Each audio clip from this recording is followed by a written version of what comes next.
कलयुग में लोग बहुत दुर्बल हो जाएंगे, यानी अल्प शक्ति वाले हो जाएंगे।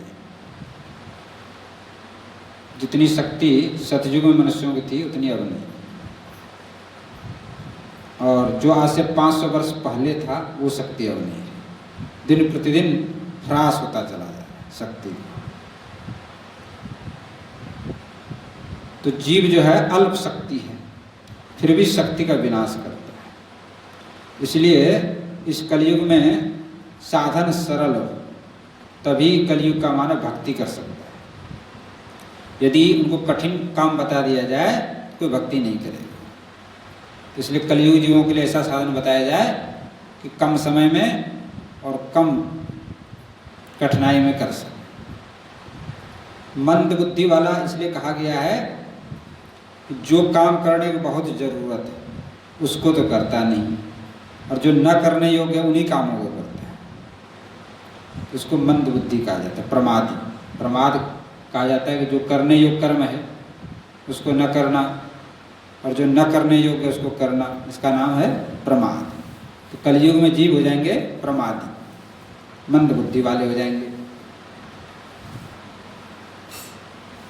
जैसे कि उदाहरण स्वरूप प्रातःकाल 4 बजे उठ के भजन करने की बहुत जरूरत है, उसको ब्रह्म मुहूर्त बोलते हैं।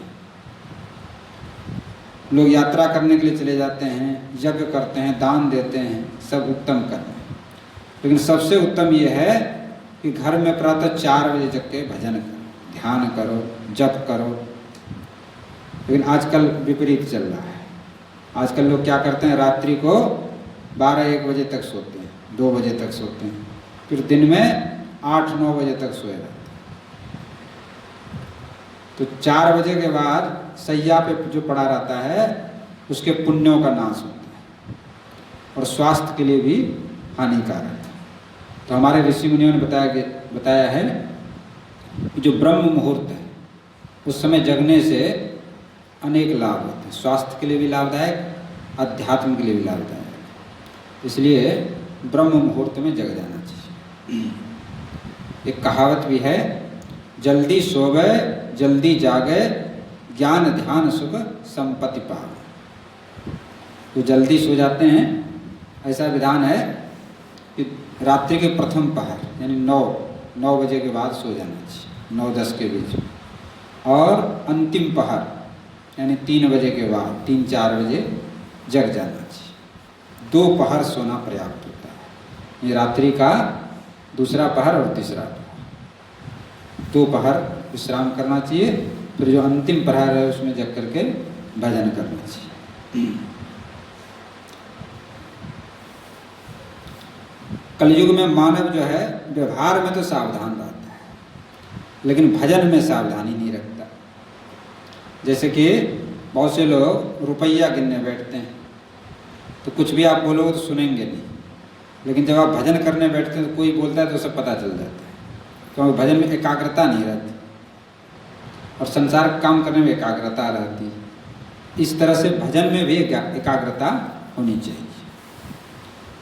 जीवन बहुत थोड़ा है और थोड़े ही जीवन में विघ्न बहुत है, इसलिए कलयुग में साधन सरल हो तभी कलयुग का मानव भक्ति कर सकता है। बहुत से लोग ऐसी इच्छा रखते हैं कि भगवान मुझे सभी प्रकार की अनुकूलता दें तब मैं भगवान की पूजा करूँ, लेकिन ऐसा होना कठिन है, क्योंकि अनुकूलता प्रतिकूलता, सुख दुख, हानि लाभ, जीवन मरण, ये सबका जोड़ा है। सुख है तो दुख भी आएगा, हानि है लाभ है तो हानि भी होगा, जीवन है तो मरण भी होगा, ये तो चलेगा। संसार ऐसे ही बना हुआ है। तो जीव जगत में आता है तो पाप और पुण्य लेकर के आता है। पुण्य का फल अनुकूलता है और पाप का फल प्रतिकूलता है। कोई हमारे अनुकूल है तो समझो हमारे पुण्य का फल है, कोई प्रतिकूल हो रहा है तो हमारे ही पाप का फल है। उसमें सामने वाले का दोष नहीं है, दोष तो हमारा है। फिर हम लोग अज्ञानवश ऐसा समझते हैं कि सामने वाला दोषी है, दोषी तो हम स्वयं हैं। तो घर में अपनी इच्छानुसार अनुकूलता मिलनी चाहिए, ऐसी इच्छा रखना ही अज्ञान है। सब प्रकार की अनुकूलता किसी को मिली नहीं, और मालूम मिली किसी को मिल भी गया है तो भी वो भक्ति नहीं करता है। जिसको सब प्रकार का सुख मिलता है वो भी सावधान नहीं रहता, वो आराम में जीवन काट देता है, व्यर्थ समय को नष्ट कर देता है।